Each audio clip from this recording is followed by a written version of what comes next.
লটারিতে কিনলেন এখন অনুভূতি প্রকাশ করে। লটারি কিনলাম, মানে অনেক ভালোই লাগতেছে। দেশে এলাম, দেখলাম সবাই কিনতে আছে, তাই একটু মানে আনন্দ লাগলো, তাই আমি একটু কিনলাম, দেখি শেষ সময় কি হয় আর কি।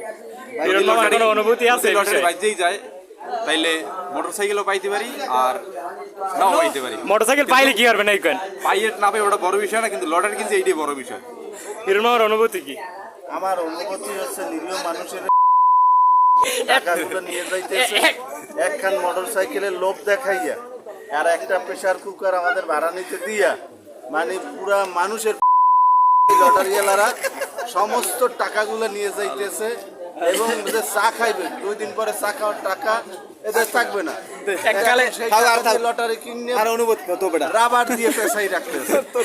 হ্যাঁ, প্লাস্টিকের রাবার আছে, ওই দিয়ে পেঁচাই রাখতেছে, কারণ ওইগুলো দইয়েই চা খাইবে। যাক, শেষমেশ বড় ভাইয়ের কথা মতো দেখি কি হয়। আমার কপাল পরে না কপাল পরে সেটা খুলে সেটাই দেখা যাক কি হয়।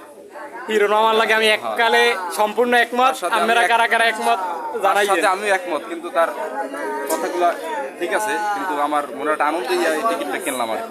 দেখি শেষমেশ কি হয়, দেখা যাক। ধন্যবাদ সবাই।